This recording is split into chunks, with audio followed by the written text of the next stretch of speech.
Wal jumu'atu fardu 'ainin 'ala kulli muslimin dzakarin hurrin hadirin bila 'udhrin syar'iyyin kal maradi wal matar. Wa min syurutil jum'ah al khutbatan ila akhiri ma qala radhiyallahu anhu wa nafa'ana bihi amin. Assalamualaikum warahmatullahi wabarakatuh.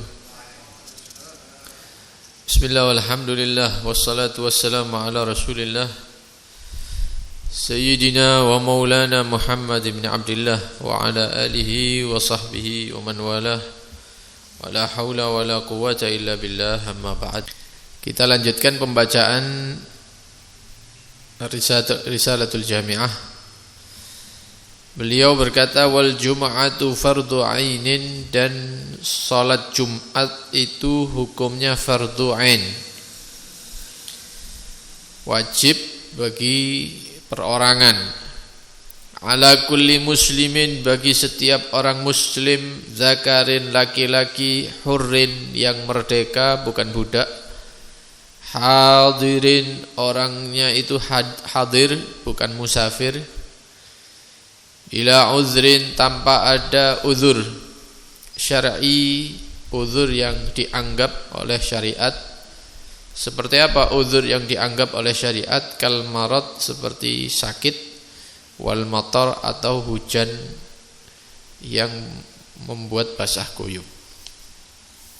Sebelum kita bahas tentang sholatnya, kita akan sedikit membahas tentang al-jum'ah, hari Jum'ah. Hari ini dikatakan al-jum'ah. Ulama mengatakan diambil dari kalimat ijtama'.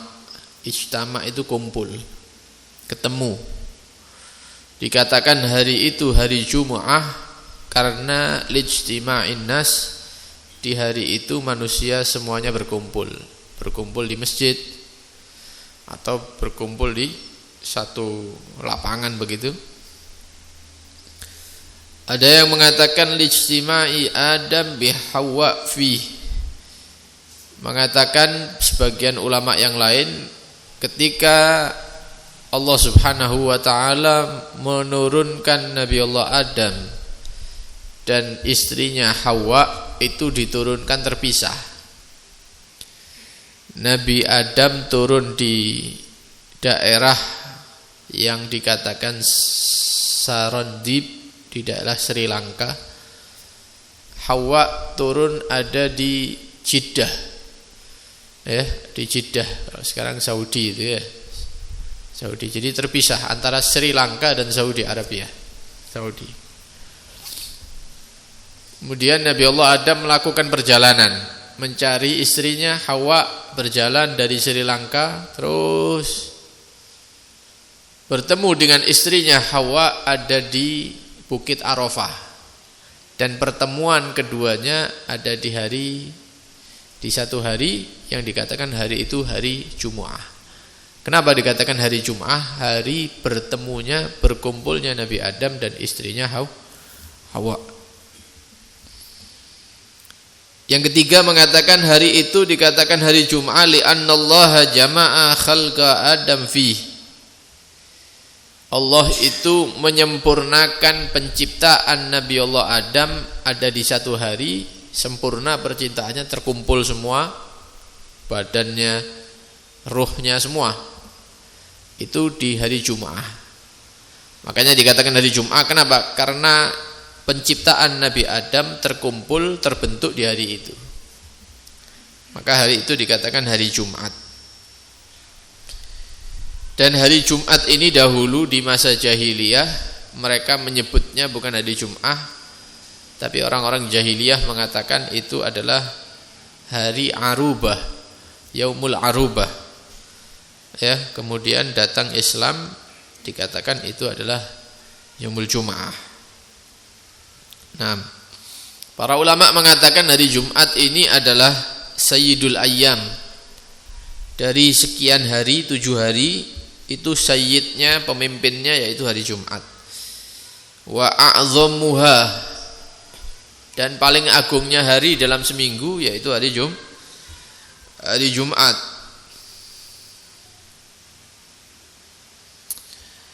Bahkan Al-Imam Ahmad mengatakan, jika hari Jumat itu dibandingkan dengan hari Arafah, maka beliau berpendapat hari Jumat itu lebih afdol.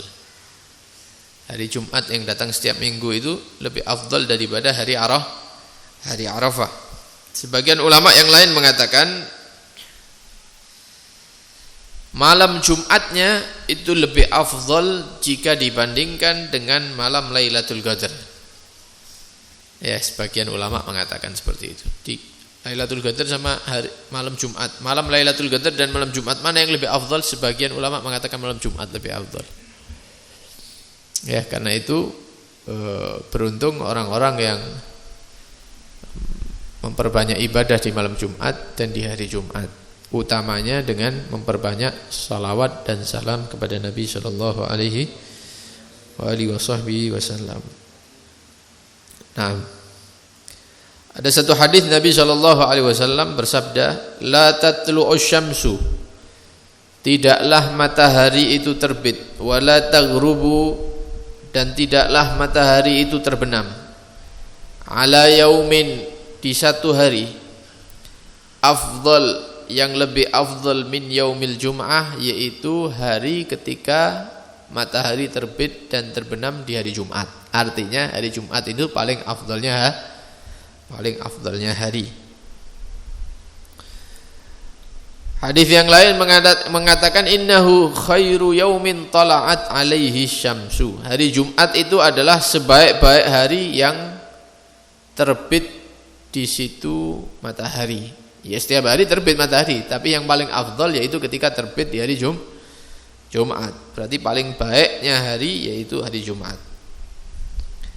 Hadis yang lain mengatakan ya'tikullahu fihi, Allah membebaskan di hari Jumat 600,000 atik minan nar, 600,000 orang yang sudah tercantum namanya di pintu neraka. Ketika datang hari Jumat dibebaskan oleh Allah Subhanahu wa taala. Hari yang lain tidak ada. Ya, kecuali hari Ramadan, ya, hari-hari Ramadan. Man mata fihi, barang siapa yang meninggal di hari Jumat, kutiba lahu ajru syahid, maka akan dicatat bagi orang yang meninggal di hari Jumat pahala orang yang meninggal dalam keadaan syahid, mati syahid. Wa wuqiya fitnatal gabri, dan kalau meninggalnya di hari Jumat dia akan dijaga oleh Allah daripada fitnatal gabr. Fitnatul qabr sebagian ulama menyatakan soal mungkar wa nakir. Jadi kalau meninggalnya di hari Jumat, insya Allah tidak pakai ditanya-tanya sudah. Ya, aman. Nah, ini berkaitan dengan keutamaan atau fadilah daripada hari Jumat. Nah, dikatakan di sini wal jum'atu fardu ainin. Salat Jumat ini hukumnya fardu ain. Fardu ain, bukan fardu kifayah. Oh, wis akeh sing Jumatan, berarti yang lainnya tidak perlu. Bukan seperti itu. Setiap laki-laki yang wajib Jumatan harus hadir Jumat. Panas saiki ya. Salat zuhur di omah tidak sah. Selama dia wajib Jumatan. Keluar dari rumah salat Jumat. Setiap laki-laki muslim wajib keluar untuk salat Jumat. Ala kulli muslimin, ini wajib bagi setiap orang Islam. Zakarin, laki-laki, hurrin, yang dia itu merdeka bukan budak, hadir bukan musafir. Ya jelas syaratnya harus balik, kemudian akil, harus orang yang berakal, bukan orang gila. Jadi kalau dia itu sudah balik, maka wajib untuk sholat Jumat. Ya, juga sebagaimana pembahasan kemarin tentang sholat 5 waktu, wajib bagi orang tua untuk ngajak putranya Jumatan. Ya, kalau sudah umur 7 tahun sempurna begitu, ya diajak, dituntun, ya, diajak sholat Jumat. Bagi walinya, orang tua dan seterusnya. Nah, nanti kalau tidak Jumatan sudah umur 10 tahun atau 11 tahun, maka ya harus dihukum itu anaknya. Ya, dipukul dengan pukulan yang tidak melukai, gitu ya. Bu di apa ya? Dikepu ambil sandal saya. Kemudian suruh salat zuhur dia, ya. Ayo salat zuhur. Oh, biasa ada Jumatan, tekan di warnet misalnya ya, di kongkong Jumatan menggo. Kalau sudah 10 11 tahun dimarahi. Nah, supaya mereka itu terbiasa untuk hadir salat Jumat. Bukan dibiarkan gitu, jarno sik cilik. Ya, terus ngono. 6 SD di jarno, SMP di jarno. Wis jarno wis engko lak ngerti-ngerti dhewe. Tambah gede tambah ndak ngerti akhirnya ya. Mereka umur 15 bingung bapaknya. Anakku ndak tahu Jumatan. Ya salahmu dhewe, salahnya abahnya sendiri. Kenapa ndak dari kecil dia dibiasakan salat Jumat? Wajib ya untuk memerintahkan anak kecil salat Jumat. Diajak, tapi ya ojo ngerameni masjid. Ya. Jangan mengganggu orang yang beribadah di masjid. Nah, ya bukan hanya memerintahkan mengajak ke masjid kemudian seada-adanya, ndak, ya dibiasakan pakai peci, pakai baju sholat begitu ya. Ojo dikai gambar Batman, ya, gambar kartun, gambar. Akhirnya nanti besar kaosan Jumatan. Ya dibiasakan mulai kecil pakai takwo, walaupun tidak sarungan misalnya, ya, pakai peci. Nah, nanti ketika dia sudah mulai agak besar, terbiasa kalau Jumatan ke masjid, sholat itu ada pakaian tertentu, tidak dipodokno kalau pakaian main begitu ya. Kadang-kadang katoan misalnya, ya. Dibiasakan pakai pakaian yang baik ya, yang sopan begitu. Nah, maka tidak wajib salat Jumat bagi anak kecil, tapi wajibnya walinya yang memerintahkan. Begitu juga orang yang tidak berakal. Orang gila, kalau ada orang gila tidak Jumatan, tidak perlu diseret-seret ke masjid, biarkan. Kecuali kalau dia sudah sembuh, ya, atau orang yang dalam keadaan pingsan. Begitu juga daripada syarat wajibnya Jumat ini harus laki-laki yang merdeka. Kalau misalnya masih ada perbudakan, ya masih ada perbudakan, maka budak itu tidak wajib Jumatan. Tapi bagi tuannya disunnahkan untuk mengizinkan. Sunnah ya, bukan wajib. Disunnahkan untuk mengizinkan budaknya pergi Jumat, walaupun tidak wajib. Hadirin laki-laki yang bukan musafir, artinya dia itu mukim, ada di kota. Dia tidak bepergian. Maka kalau terkumpul ini semua, dia balik, berakal, ya, kemudian merdeka, laki-laki bukan musafir dan dia tidak punya uzur, bila uzrin, tanpa ada uzur yang memperbolehkan dia meninggalkan Jumat, maka hukumnya dia wajib pergi sholat Jumat. Nah, ini penting ini, karena sebagian manusia itu Jumat tapi tidak Jumat podo kadang-kadang. Ya. Orang jalan-jalan bawa sajadah, bawa ini biasa dia, lungguh, tidur di becak, lungguh di warung, main HP, atau terus melanjutkan pekerjaannya dia. Seperti hari Jumat itu hari biasa, tidak apa-apa wis, ya. Jumatan tidak Jumatan bodoh ini bahaya, ya. Ditakutkan hatinya nanti ditutup oleh Allah Subhanahu wa taala. Na'udzubillah min dzalik. Padahal di Al-Qur'an sudah jelas ya, idza nudiya lis-salati min yaumil jum'ati fas'au ila dzikrillah wa dzarul bai'. Kalau sudah ada panggilan untuk salat di hari Jumat, maka bersegeralah untuk berangkat. Jual beli dan lain-lain pekerjaan itu tinggalkan semua. Ya, ditinggalkan semua. Semua ini Al-Qur'an, langsung ayat Al-Qur'an yang menjelaskan.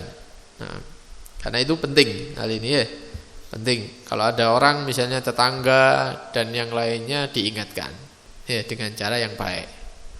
Ya, Ayo Mas, misalnya Jumatan misalnya. Oh iya, nanti besok Jumat lagi gitu lagi. Jumatan sampean ndak ditelat lah misalnya. Ya. Nah, itu diniatkan untuk kemaslahatannya dia. Ya, kebaikan orang tadi itu. Nah, kemudian yang perlu kita bahas, sebenarnya ini pembahasannya masih panjang ya.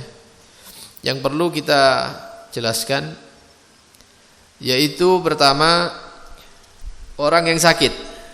Orang yang sakit ini terbagi menjadi dua. Tidak mampu sama sekali untuk berangkat, sama sekali. Maka kalau tidak ada harapan sama sekali, maka dia melakukan sholat zuhur di tempatnya. Sholat zuhur di tempatnya. Oh ini penyakit apa misalnya, tidak bisa bangun dari tempat tidurnya dan itu berlangsung beberapa waktu, maka dia wajib sholat zuhur. Ya, boleh meninggalkan sholat Jumat, boleh meninggalkan sholat Jumat. Adapun yang kedua, orang yang sakit tapi dia itu masih bisa memaksakan diri untuk pergi ke masjid. Ya mungkin sakit panas yang tidak terlalu tinggi misalnya. Ya lemes, tapi kalau tak paksa bisa. Jalan pelan-pelan, ya santai, tidak kesusu nang masjid. Kemudian setelah sholat salam langsung pulang, tidak apa-apa. Yang penting Jumatan bisa, maka disunnahkan bagi dia untuk hadir Jumat. Sunnah saja. Ya tidak berangkat, ya tidak apa-apa begitu. Sunnah bagi dia untuk Jumatan, selama dia mampu berangkat ke masjid. Nah, ketika dia berangkat ke masjid, kadang-kadang nyampe di masjid itu dekat qomat, dekat iqamah. Berarti khutbah kedua sudah mau habis. Ya mungkin doa, dia baru masuk ke pintu masjid, wis kape qomat. Ini orang sakit ini datang ketika mendekati qomat, maka wajib bagi dia untuk sabar. Masuk sholat Jumat, selesai kemudian langsung pulang, tidak apa-apa. Ya, kalau mendekati qomat. Dan tidak boleh bagi dia untuk pulang, karena Jumatan itu biasanya secara umum waktunya singkat, hanya beberapa menit aja sholatnya itu ya. Tidak ono sing sampai 10 menit itu insya Allah tidak ada. Sholat Jumat 2 rakaat itu. Ya paling 5 menit misalnya, atau sekitar itu. Maka bersabar, orang yang sakit tadi itu yang sudah nyampe di masjid, sholat kemudian setelah salam langsung pulang. Ya, tidak boleh balik. Ya, tidak boleh surungis misalnya. Karena dia berangkatnya tadi sudah mampu, tidak boleh kecuali ya kalau ada sesuatu yang tidak bisa ditahan, seperti sakitnya itu sakit diare. Ya, keluar terus kotoran. Nah, ini kalau dia sudah masuk ke masjid kemudian wis kape metu, nah ini boleh pulang ini ya. Lendak bubar sing di sebelah itu. Yang kedua, bagi orang yang sakit tapi mampu berangkat, kemudian nyampe di masjid, ternyata qomatnya sih belum, tapi sudah masuk waktu zuhur, sudah masuk waktu Jumatnya ya. Dilihat kira-kira berat tak bagi dia nunggu khutbah pertama, khutbah kedua, kemudian sholat Jumat. Kira-kira mampu apa enggak nunggu, kuat apa enggak, pingsan apa enggak? Oh enggak, maka wajib, karena dia sudah keluar dari rumah menuju masjid. Ditunggu khutbahnya, kemudian khutbah kedua, kemudian sholat Jumat. Setelah itu boleh pulang. Ya, kalau mampu dan dia bisa nunggu waktu itu sampai selesai, maka hukumnya wajib bagi dia dan tidak boleh pulang. Tapi kalau waduh suwe, mari ngono khotibe wong iki kan dawa iki misalnya. Ada khotib yang terkenal khutbah dawa. Sampai 15 menit, 20 menit ditengeri ya mbek wong-wong misal. Waduh kalau yang ini khotib tidak kuat saya, bisa pingsan di masjid, maka boleh bagi dia untuk pulang meninggalkan sholat Jumat. Tapi kalau bisa sabar sampai selesai sholat Jumat, maka hukumnya wajib. Keadaan yang terakhir, yang ketiga, orang sakit berangkat dari rumah, memaksakan diri, mampu dia jalan. Kemudian nyampe di masjid ternyata belum adzan. Bujam di omah iku mati misalnya. Sakit-sakit memaksakan diri ke masjid, ternyata masih 10:30. Maka yang seperti ini boleh pulang. Tidak wajib Jumatan. Karena belum adzan, belum masuk waktu. Nah, itu yang pertama. Itu yang pertama berkaitan dengan orang yang sakit. Nah, yang kedua yaitu hukum musafir. Ini sebagian orang kadang-kadang tanya, apa Bib hukumnya musafir di hari Jumat? Wong Pasuruan wajib Jumatan dia di kota, tapi tiba-tiba jam 7 pagi dia berangkat keluar kota. Apa hukum safarnya orang yang wajib Jumatan meninggalkan kota di pagi Jumat dia musafir? Maka dikatakan haram bagi orang yang wajib Jumatan di daerahnya sendiri, dia bepergian setelah subuh, kecuali kalau dia berniat melakukan sholat Jumat di jalan atau di tempat tujuan. Ya, saya ulang, hukum bepergian setelah subuh Jumat bagi laki-laki yang wajib Jumatan adalah haram bepergiannya, kecuali kalau dia niat Jumatan di jalan atau Jumatan di tempat tujuan.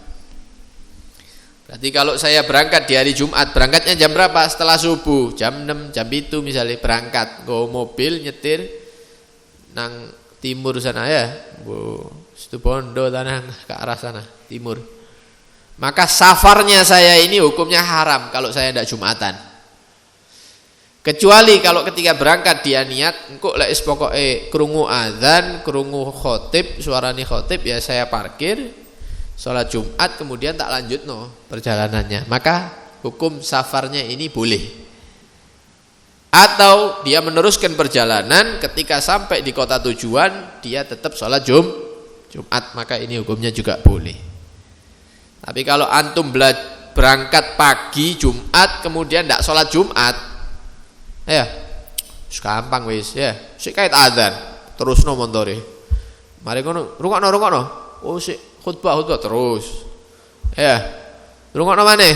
Oh sik durung terus. Mari ngono sebelah wis bubar masjid. Buyar. Ono maneh masjid di ngarep. Ya, mlaku didik maneh. Mlaku dik bubar pisan. Mari bubar kabeh. Ini haram yang seperti ini. Dia meninggalkan Jumat padahal dia wajib Jumatan. Nah, ini penting. Ya, kecuali kalau antum berangkatnya Kamis pagi, tidak apa-apa, tidak Jumatan, ganti sholat duhur. Ya, ganti sholat duhur. Ini yang pertama, hukum safar bepergian di pagi bagi laki-laki yang wajib Jumatan. Ya, kalau perempuan tidak ada permasalahan ini. Ya. Adapun hukum bepergian di malam Jumat, belum subuh ini ya, sik bengi, besok Jumat. Dia bepergian, maka hukumnya tidak haram tapi makruh. Hukumnya makruh. Malam Jumat berangkat keluar kota, hukumnya makruh kecuali kalau memang niatnya Jumatan tadi.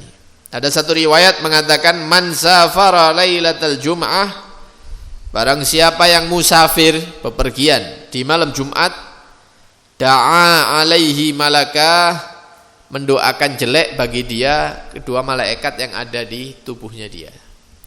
Ini yang niat tak Jumatan. Ya, lek niate Jumatan ya ndak begitu ya. Hukumnya makruh malam Jumat. Nah, perkara yang ketiga yaitu apa hukum orang-orang yang tidak wajib Jumatan dia hadir Jumat. Contoh, satu misalnya, perempuan, ada perempuan teko nang masjid jamek melok sholat Jumat di atas, atau ada budak yang dia itu keluar ke masjid sholat Jumat, padahal tidak wajib dia ini. Perempuan tidak wajib, budak tidak wajib. Atau musafir, dia bepergian kapan? Berangkat dari Rebu, berangkat Kamis pagi, wajib Jumatan? Tidak. Tapi di kota tujuannya dia tetap Jumatan. Gak enak rasanya tidak Jumatan, ini kebiasaan Jumatan misalnya, tetap Jumatan padahal tidak wajib. Maka semuanya ini kalau melakukan sholat Jumat itu sudah mencukupi bagi mereka daripada melakukan sholat duhur lagi. Lek ana wong wedok melok Jumatan di lantai 2 pulang ndak wajib sholat duhur lagi. Ada budak yang ikut Jumatan tidak wajib sholat duhur lagi. Musafir yang tidak wajib Jumat kok dia tetap sholat Jumat, maka tidak wajib sholat duhur karena sudah mencukupi sholat Jumatnya. Loh, masa wong wedok Jumatan? Ya tidak apa-apa, karena di zamannya Nabi ada yang sholat Jumat, tapi ya jelas ya terpisah begitu ya. Ojo mari ngono berangkat serendel-serendelan ambek wong lanang, mulene serendel-serendelan wong lanang. Ya bukan seperti itu. Artinya kalau tergambarkan perempuan sholat Jumat, maka tidak perlu sholat duhur lagi.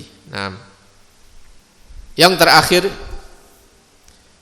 bagi orang yang tidak wajib Jumat karena sakit, ya misalnya, ya, maka disunnahkan bagi dia untuk tidak sholat duhur di awal waktu, ya dengan harapan dia mulai enteng badannya, mulai seger dan mampu untuk sholat Jumat. Jadi begitu azan, kira-kira ada kemungkinan rodo enakan ndak badannya, kemungkinan dia jangan sholat duhur dulu.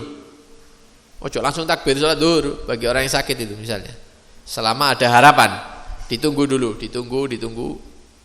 Oh ternyata masih sakit terus, ya wis, berarti ya sholat duhur di rumah. Tapi kok tiba-tiba keringetan, mulai enak, enteng, nah ini bismillah berangkat Jumatan. Karena itu disunnahkan untuk tidak sholat duhur di awal waktu, seperti orang yang sakit masih ada harapan sembuh di waktu Jumat tadi itu ya, dilaksanakan sholat Jumat. Tapi kalau orang-orang yang tidak mungkin hilang uzurnya, ya misalnya lumpuh, misalnya, tidak mungkin lumpuh ini hilang misalnya, ya hampir jarang kalau sudah lumpuh balik moro-moro jejek lagi, itu sulit ya. Mungkin penyakit-penyakit yang lain. Nah, untuk bagi orang-orang yang lumpuh dan semisalnya, ya sholat duhur di awal waktu supaya mendapatkan fadilah sholat di awal waktu. Untuk orang-orang yang masih berharap dia sembuh di saat dilaksanakan sholat Jumat, maka disunnahkan untuk mengakhirkan sholat duhurnya. Ya, dengan harapan dia badannya agak seger, kemudian bisa menghadiri sholat Jumat.